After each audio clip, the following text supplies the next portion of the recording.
क्या आप जानते हैं कि जिस पतंग को आप खुशी से हवा में उड़ाते हैं, उसकी डोर का सिरा तारीख के एक ऐसे तारीख बाप से जा मिलता है जिसे 300 सालों से बड़ी होशियारी से छुपाया गया है। आज हम तारीख के उस बंद दरवाजे को खोलेंगे और आपके सामने वो हकाइक रखेंगे जो शायद आपसे हमेशा छुपाए गए। बादशाह मोहम्मद शाह रंगीला का दौर था। सियालकोट के एक मदरसे में मुस्लिम और हिंदू बच्चे साथ पढ़ते थे। तारीखी किताबों के मुताबिक एक दिन बच्चों में बहस छिड़ गई। मुस्लिम बच्चों ने अपनी रवायात की बात की तो जवाब में एक हिंदू तालिबे इल्म हकीकत राय ने कुछ ऐसे अल्फाज कहे जो इंतहाई गुस्ताखाना थे। उसने नाउज़ुबिल्लाह नबी करीम सल्लल्लाहु अलैहि वसल्लम की लख्त जिगर सैयदा फातिमतुज़ ज़हरा रज़ी अल्लाह अन्हा की शान में नाजेबा कलिमात कहे।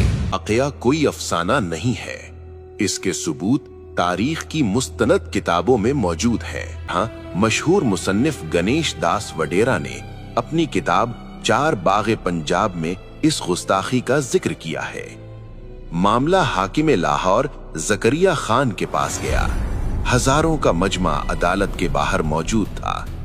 शहर के काजी ने फतवा दिया कि इस जुर्म की माफी सिर्फ एक सूरत में हो सकती है कि हकीकत राय इस्लाम कबूल कर ले, लेकिन उसने इनकार कर दिया। कानून के मुताबिक उसे सजाए मौत सुनाई गई और तारीख बताती है कि जिस दिन हकीकत राय को सजा दी गई वो बसंत पंचमी का दिन था। अब यहाँ ये जानना जरूरी है कि बसंत पंचमी असल में है क्या। हिंदू तकवीम के मुताबिक ये बहार की आमद का पहला दिन होता है। बसंत का मतलब है बहार और पंचमी का मतलब है 5वां दिन। ये दिन इल्म और फन की देवी सरस्वती की पूजा से मंसूब है। इस दिन हर तरफ जर्द रंग नजर आता है। लोग जर्द कपड़े पहनते हैं और पीले पकवान बनाते हैं, क्योंकि जर्द रंग सरसों के खिलते हुए फूलों और जिंदगी की अलामत समझा जाता है। कहा जाता है कि उसकी याद में उन्होंने आसमान की बुलंदियों की तरफ पतंगें उड़ाना शुरू की ताकि उसकी रूह को खिराजे तहसीन पेश किया जा सके और ये पैगाम दिया जाए कि एक मासूम की रूह आसमानों की वुसअतों में आजाद है। यहीं से मुसलमानों ने भी अनजाने में इसे महज एक कल्चरल इवेंट समझकर मनाना शुरू कर दिया। वो भूल गए कि इसकी बुनियाद कहाँ रखी गई थी। अंग्रेजों के दौर में लाहौर के अंदर बाकायदा बसंत क्लब बन गए।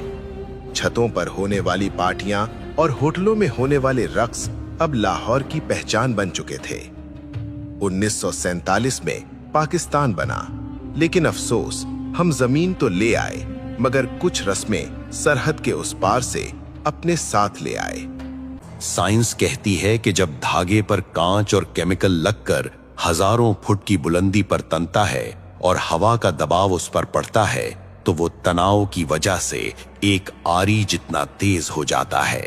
आइए जज्बाती बातों को छोड़कर आदादो शुमार स्टेटिस्टिक्स देखते हैं।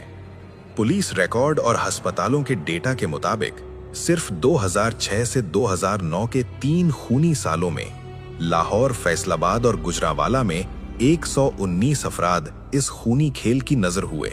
सिर्फ इंसानी जाने नहीं, ये शौक मुल्क की मईशत को भी अरबों का नुकसान पहुंचाता है।